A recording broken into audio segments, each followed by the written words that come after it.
A paz do Senhor, meus irmãos, tudo bem com vocês? Pesquisando algumas enfermidades, e eu cheguei à conclusão que eu pensei que o câncer fosse uma das mais terríveis desta vida, mas eu cheguei à conclusão que existe outra pior. E aqui, em nossos exames e consultas da palavra, nós chegamos a um bom senso aqui de entender que a soberba da vida é uma das mais horrendas enfermidades na vida de um ser humano. E o pior de tudo é que essa doença, ela é rejeitada, ela é resistida pelo médico por excelência, médico dos médicos, que é o Senhor nosso Deus. Então a Bíblia diz assim que Deus resiste aos soberbos. Isso também não quer dizer que não há cura para a soberba. Há cura para a soberba se entender o caminho a ser seguido. A Bíblia é muito clara ao mostrar que Deus resiste aos soberbos. O escritor de Provérbios diz que Deus detesta olhos altivos e abomina aqueles que têm coração arrogante. Provérbios 6:17 e Provérbios 16:5. O mesmo livro de Provérbios ainda diz que a soberba causa contenda e leva à ruína, ou seja, à destruição. Isso está escrito em Provérbios 13:10, Provérbios 16:18. Facilmente podemos citar vários exemplos de homens e mulheres que foram castigados por Deus por causa do seu orgulho. Jezabel é um desses exemplos. A esposa do rei Acabe era uma mulher arrogante e má. Ela perseguiu os profetas do Senhor e incentivou a idolatria em Israel. O profeta Elias foi um dos mais perseguidos por ela. E existem tantos outros exemplos aqui que eu não quero relatá-los nesse momento, mas esses aqui tá bom. Mas eu gostaria de mostrar aos amados aqui uma pequena lista, pequena, diante da gravidade do problema e da enfermidade, é uma pequena lista.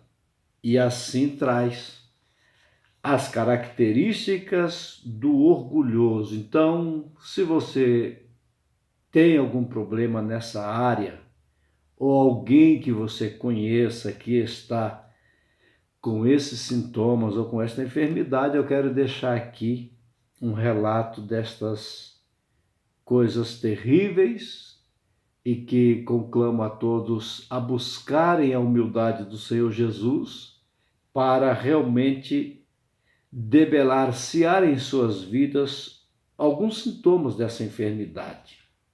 Então, a pessoa que possui esse maligno orgulho tem no seu modo de agir algumas características que ele mesmo não percebe por razão da cegueira espiritual que é causada por conta desse pecado.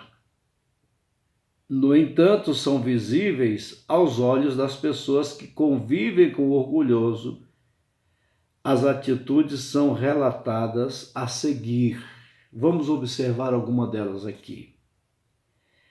Ele não aceita a exortação de pastores, líderes ou irmãos. Ele pensa que está sempre certo.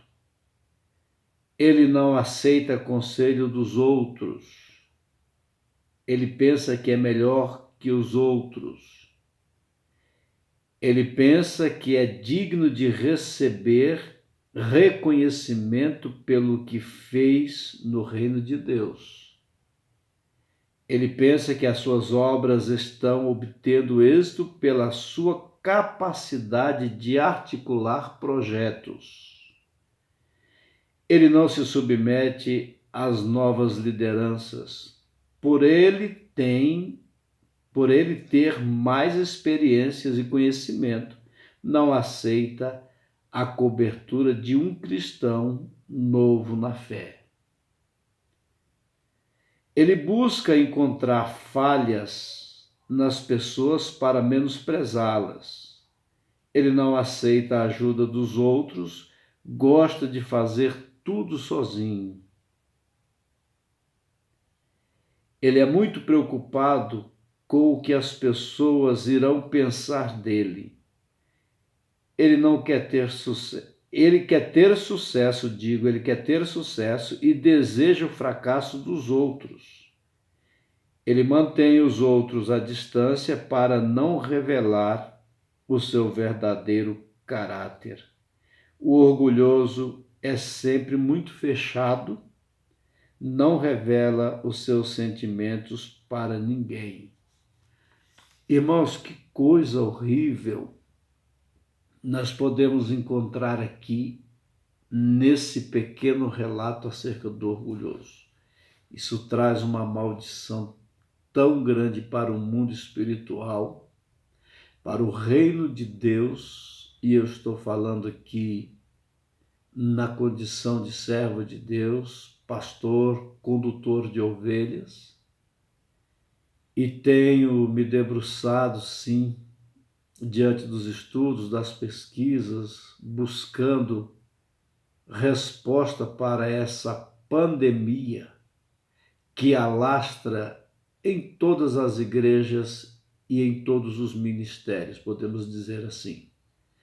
E essa praga tem se alastrado de uma maneira tão sorrateira, tão sutil, que a maioria destas pessoas, elas não se dão por conta que já estão infectadas e infeccionando o ambiente através desse mal chamado orgulho.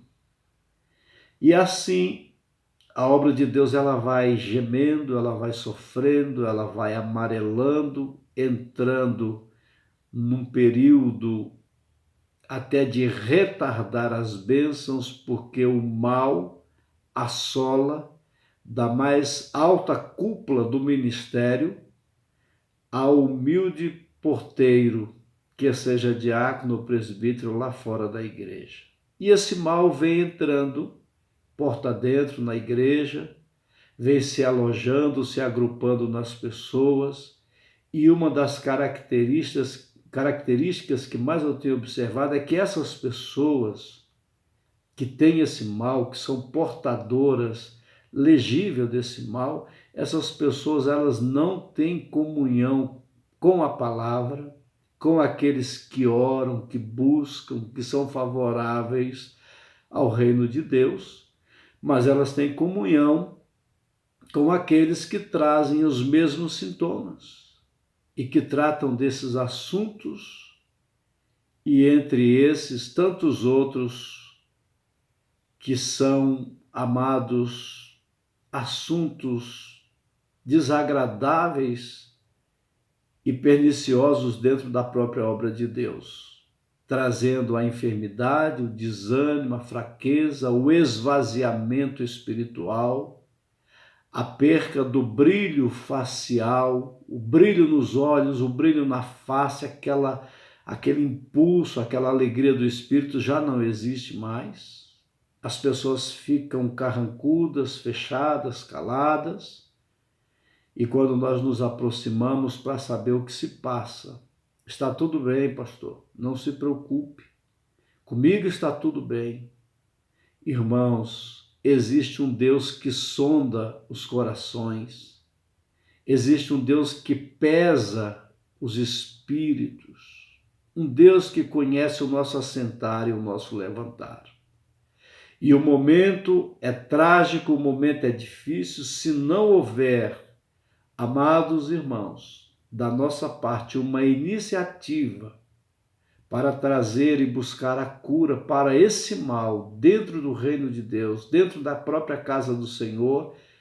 Consequentemente, a igreja do Senhor irá a pique, ela será quebrada, destruída, porque esse mal ele está agregado com tantos outros males, como por exemplo, o espírito da rebelião, que é semelhante ao espírito de feitiçaria, ao espírito da luxúria, da prostituição, do adultério, do pecado, da fornicação, do divórcio.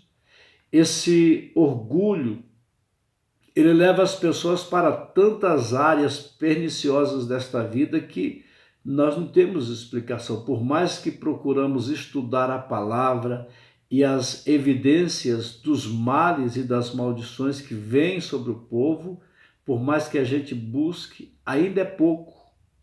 Mas existe um antídoto, e nessa tarde eu quero falar sobre esse antídoto, que é uma gotinha do sangue de Jesus que foi derramado lá na cruz do Calvário. Esse nome que é poderoso, esse nome que é ímpar, singular, o nome de Jesus. Foi aquele que se entregou lá na cruz do Calvário. O profeta Isaías, no capítulo 53, já falava a respeito dele. Quem deu crédito à nossa pregação? E a quem se manifestou o braço do Senhor? Porque ele foi subindo como renovo perante ele e como raiz de uma terra seca. Ele não tinha parecer e nem formosura. E olhando nós para ele, nenhuma beleza víamos para que o desejássemos. Ele era desprezado e o mais indigno entre os homens, homem de dores e experimentado nos trabalhos.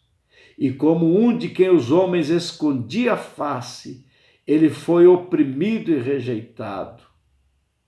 E a palavra diz que pelas suas pisaduras nós somos sarados.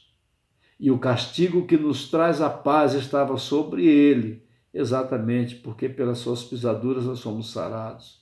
Então, amados, ele levou todo esse mal que eu acabei de relatar aqui, que eu acabei de citar nessa apostila de estudos, o Senhor levou sobre si ali na cruz do Calvário. E eu quero deixar receita para as pessoas que estão com este sintoma. A receita é bem clara. Ela fala de uma raiz que vem de uma terra seca. Essa raiz é a raiz de Jessé. É a pessoa bendita do Senhor Jesus. Ele é aquele que sara todas as tuas enfermidades, que elimina todas as tuas culpas, todos os teus pecados e maldições, os meus e os nossos, ele levou sobre si ali na cruz do Calvário. E o castigo que nos traz a paz estava sobre ele, pelas suas pisaduras fomos sarados. Precisamos confessar ao Senhor esse pecado urgentemente e entregar a nossa vida aos pés do Mestre, para que ele possa nos perdoar desse maldito câncer que está acima de um câncer, esse chamado orgulho, que é mais eficaz que um câncer, é mais fulminante que um câncer. Mas quando nós entendermos que ele veio para servir, ele disse: aprendei de mim, porque sou manso e humilde de coração, e encontrareis descanso para as vossas almas, porque o meu jugo é suave e o meu fardo é leve. Então eu quero deixar para todos nessa oportunidade essa meditação, e que o Senhor conceda a todos essa humilde graça, essa profunda bênção que é o nome de Jesus, a humildade de Jesus, que venha sarar a nossa alma, o nosso corpo, a nossa vida, e que possamos abrir mão dessa enfermidade tão letal, tão maligna, chamada orgulho. Que Deus abençoe a todos, meditem nisso, assim eu deixo para todos nessa oportunidade essa meditação acerca do orgulho. Mas prevalece a graça e a humildade do Cordeiro. Que Deus abençoe a todos, fiquem na paz do Senhor e até a próxima oportunidade. Um abraço a todos em Cristo Jesus.